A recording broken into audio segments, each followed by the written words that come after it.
Lopez wants it away. And it's hit deep to left center. Andrew Jones on the run. This one has a chance. Home run!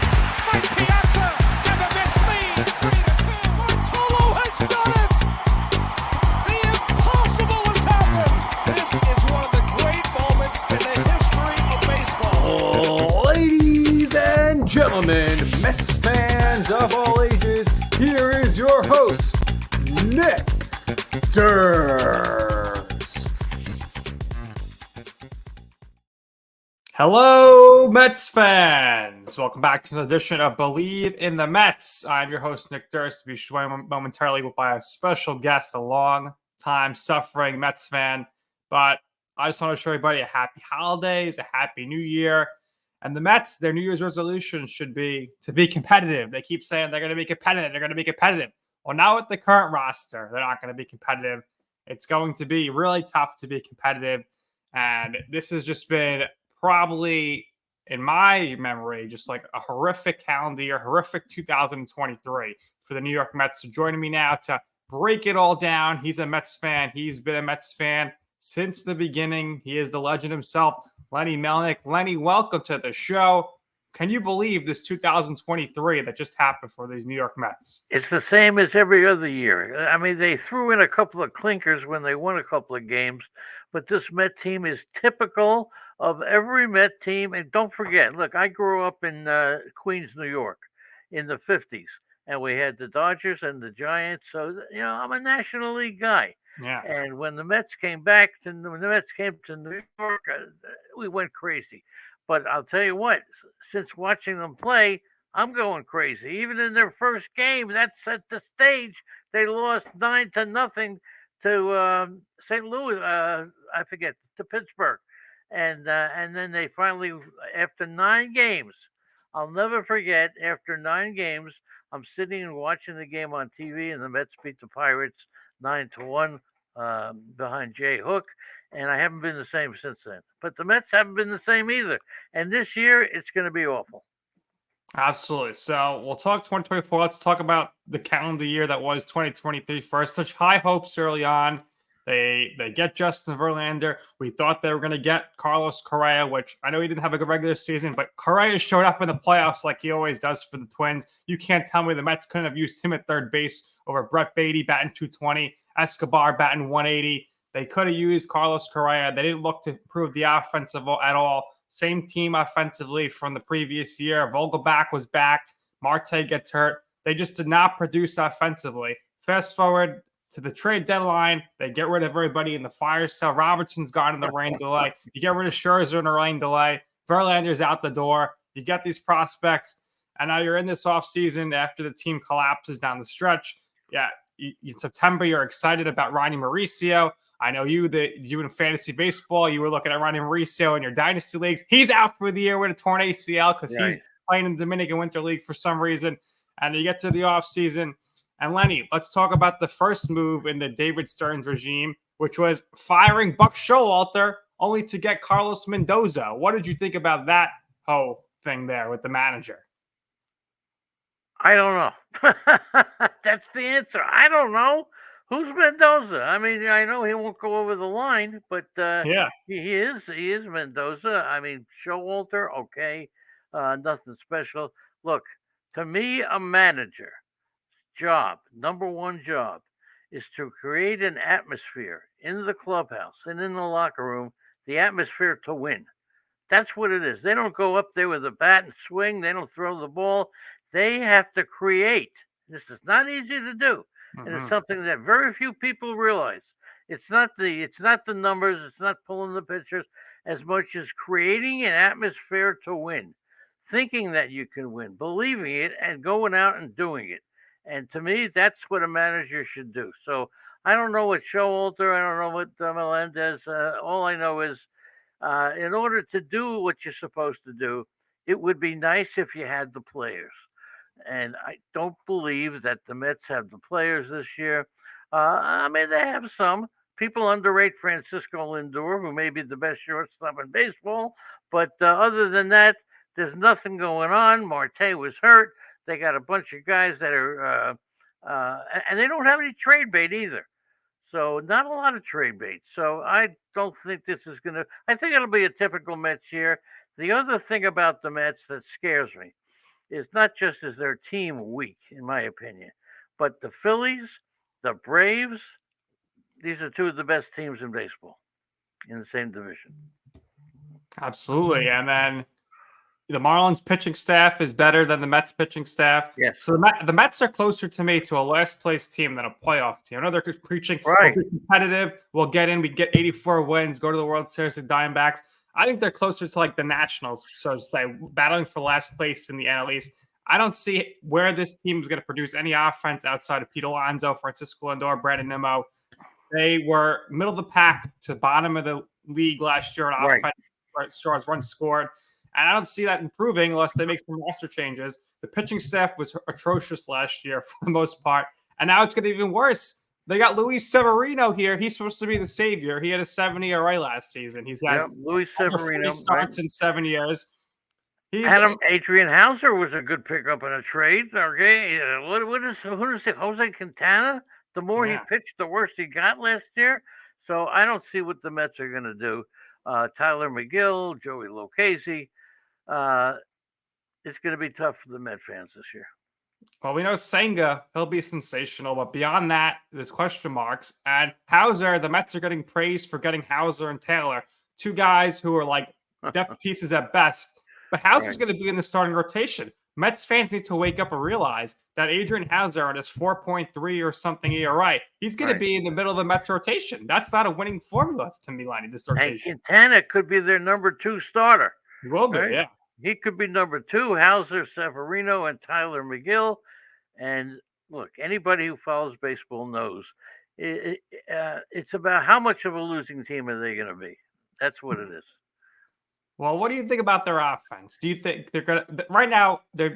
I don't understand. They're making no moves offensively. I thought offense was their biggest need this offseason because again, they did not score a lot of runs last year. They have only power from one guy. When he was out last year injured, the whole season went kaplunk. He rushed back. He was still injured. He couldn't hit home runs, Alonso.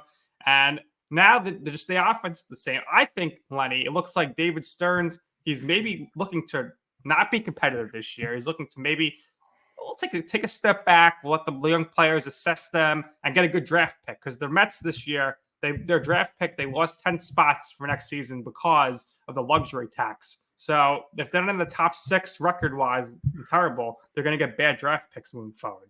To say the Mets are going all out to win would be a big mistake, okay? Steve Cohen, the new owner, comes in, and right away, everybody's expecting him to be George Steinbrenner, all right, to buy up the players. I am told, and I don't know this firsthand, that he has more money than I do, okay? That's what I'm told, okay? And he could go out, but he said right away, I am not going to overspend on players just to spend money. And that to me was a signal, be careful, everybody. Don't expect miracles. I'm not going to go out and buy a team. And as you said, I think this year they're just trying to be competitive because they have no choice. They have too many holes. You can't be competitive with a pitching staff of Quintana, Hauser, Severino, and McGill. You can't do it. It's just not possible. Yes. And now, Lenny, they have, of course, Edwin Diaz coming back. We'll see if he's himself. But to me, it doesn't matter if Diaz is there because how many times is he getting the ball with the lead this upcoming season? And who's the starting pitchers? Maybe they'll go 5 innings outside of Senga. And then the middle relief, who's pitching? How are they getting the ball to Edwin Diaz? And to say Edwin Diaz is going to make a big difference this season, I don't see it. And when you take a look at this team, who are they going to? I mean, they may end up trading Francisco Lindor only because he may be the only one they can get players for, young, good players. Starling Marte, who knows? Is he hurt? Is he not hurt? Nobody knows. Brandon Nimmo's okay. Pete Alonso could go for the right deal. But I think the first one to be traded would be Jeff McNeil. At second base, they could trade Jeff McNeil to a team in need, and they can put Ronnie Mauricio in at second. So, look, there's not a lot of exciting things going on. Let's put it this way. I'm not running out and buying season tickets after this interview. Okay, not going to do it. Well, it's interesting you mentioned the tickets because on the day that Yamamoto signed with the Dodgers, the Mets sent out a text to say, buy your 3-game bundle tickets now. What do you, why would I want to waste my money on number one, the tickets, number two, sitting in hours of traffic to get there, either on the BQ or the Belt Parkway, number three, paying $40 to park my car, and then you throw in the food. It's not worth the aggravation to get out there and to watch this team lose and make the investment in it monetarily and time-wise. And they're not giving you anything this offseason to tell you this team is going to be good next year. Lindor, I think maybe looking back, they maybe shouldn't have made the trade for him, but 10 more years with him under contract now. Meanwhile, Andres Jimenez has become one of, if not the best second baseman in the league outside of Altuve. So maybe you could have held on to him. And you could have signed a Corey Seager or somebody else in the free agency market there. So that made it a mistake. I think Pete Alonso, Lenny, I think David Stearns is not going to hesitate at the trade deadline to trade him. So I think it's 50-50 at best if Pete Alonso is a Met beyond this season. I absolutely agree. And then you take a look at what Atlanta has done, and I'll tell you, what a they have 7 players tied up for 7 years. Young players tied up in long-term contracts. They're going to be a powerhouse for years. The Phillies, I think the Phillies, it's going to be a great pennant race between the Phillies and the Braves, but the Mets won't be anywhere. And look, I would still date Miss Valentine if I could, but that's about it. So I'm not too thrilled with the Mets. And, like I said, when I grew up in the 50s, it was all about the Mets, all about the National League. And they lost 9 years in a row. And when they finally came on, everybody was a Met fan because they were losers. And all they had to do was win 2 games in a row. It's not going to be like that anymore. So this offseason, obviously no Yamamoto. So the question is now what? It seems like nothing's really the answer there. They're not going to go for any other starting pitchers. Rumored for Lucas Giolito. He's okay. Is he going to be an ace of the staff? Probably not at this point.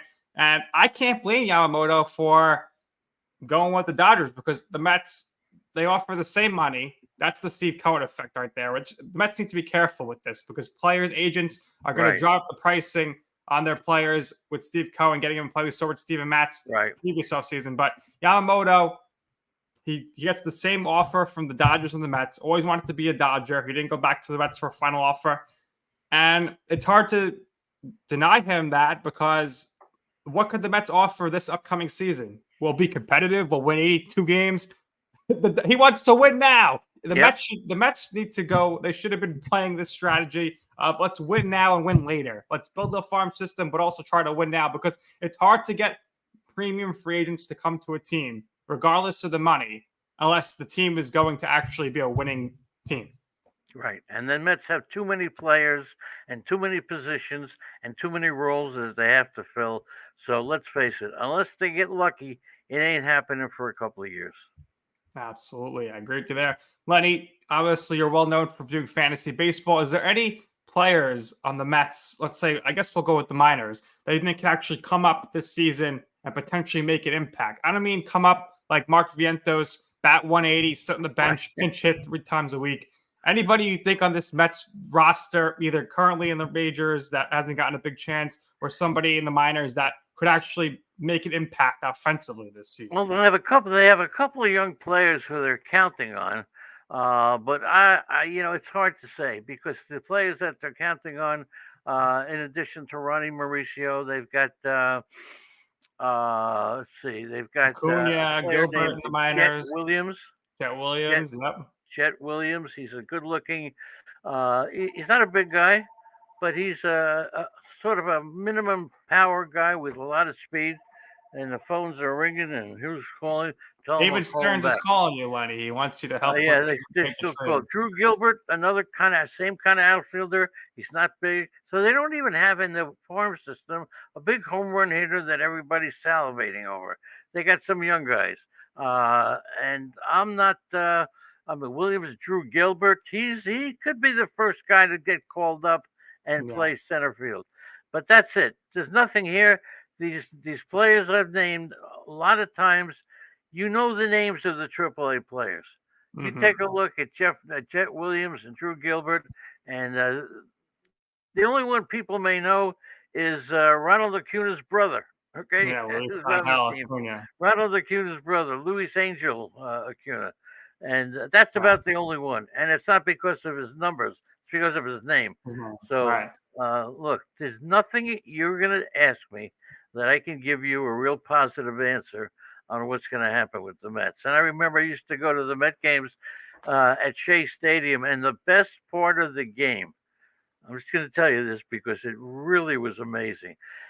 We'd be the first one in the ballpark, first ones in.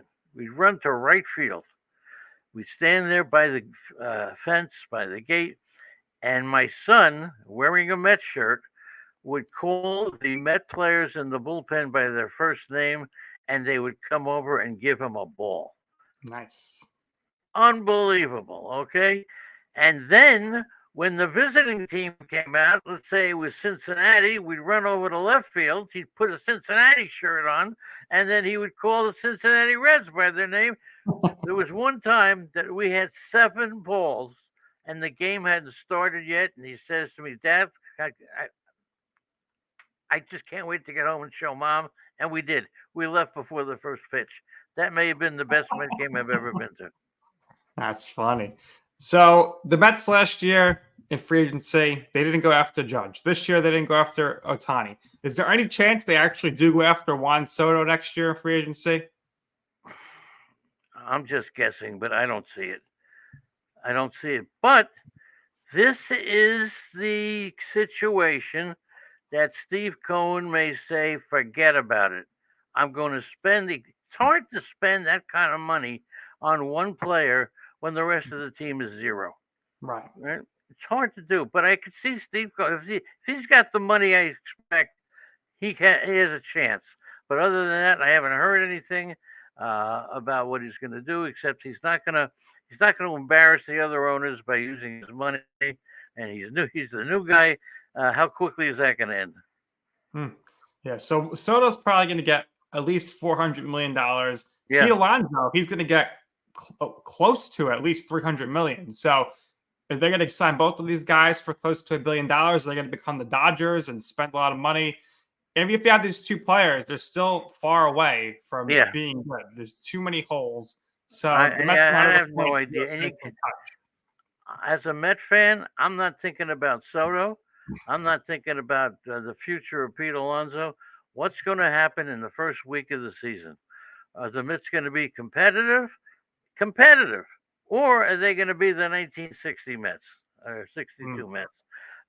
It could be, but either way, it's going to be a tough year. There is a very little chance that the Mets are going to be competitive for a title this year. What year do you think will be the next year the Mets are in the playoffs? Oh, come on, man. Look at your crystal ball. Are they a year away? Are they 2 years away? No, they're more than 2. They're about 2 or 3 years away at best. Okay, that's if they turn it around, and they can turn it around because Cohen does have the money. That if they decide to go out and spend, he can do it. So yes, 3 years is a possibility, but I have no idea what they're going to do. Nobody does.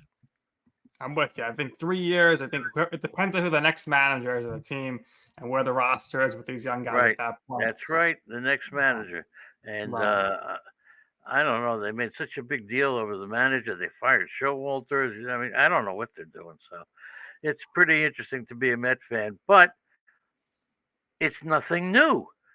No. The conversation you and I are having is the same conversation I had 30 years ago, all right, with somebody. Every 10 years or so, 15 years, they'll go to the World Series, they'll have a big year, and then it's back. This repeats the cycle. Well, that's what it is, and it's really too bad because the Mets, it's funny, when you asked me to come on the show as a Met guy, I mean, being in fantasy baseball so long, I've become more of a fan of the players. It's hard to explain. I treat the players who treat me nice when I want to interview them are the players I root for. Now that makes a little sense. Yeah. But I don't really root for any particular team in baseball, but it's in my blood to be a Met fan. When they came into town after the Dodgers and Giants left, it was a state of euphoria that you rarely experience. They're back, and I turned on Channel 9, and there they are, the New York Mets, with Ralph Kiner, Bob Murphy, and Lindsey Nelson. And I'll tell you what, if I could get a videotape of that season, I'd watch every game rather than watching any games this year. Well, the future in 2024, it appears to be bleak, but Lenny, this is great. This has been great to have you on. Let our fans here know where they can find your show on a daily basis. On a daily basis, and that's the key. I'm the only one in the country who's doing a podcast every single day, including Saturday, Sunday. We even did it on Christmas morning in our turnout. We have a chat room that houses a good amount of people, and we were full on Christmas morning, 9 o'clock Eastern time every day. Lenny Melnick, FantasySports.com. It's always on Facebook. Always have a link, and we're always there. And I'll tell you what, and we don't charge anybody. And the reason why, it's more important to have fun. That's how I look at it. I want to have fun. I want the people who help me out and support me having fun. It's not about the money. We have the best time that anybody could have. And it's not just fantasy baseball. We talk about all levels of baseball. There you have it. This has been great. Everybody, make sure you're subscribed to our YouTube channel and following us on all social media platforms at Bleav in the Mets, BLEAVINTHEMETS. Like and subscribe and comment if you're watching on YouTube. And follow me on Twitter at Nick_Durst. On Twitter for the show at Bleav in the Mets. I'm on Instagram, Nick's Food and Stuff. You can check out Lenny's show, of course. Check him out on social media as well. And let's just hope for the best here as Mets fans. So New Year's resolution for Mets fans is to let's just try to relax and not get too worked up over the next season, because we know it's not going to be a great one. Isn't that right, Lenny? And make a note, the slogan this year is the best is not far from the worst. Okay. There you go. All right, until next time, everybody. Happy New Year, and let's go Mets.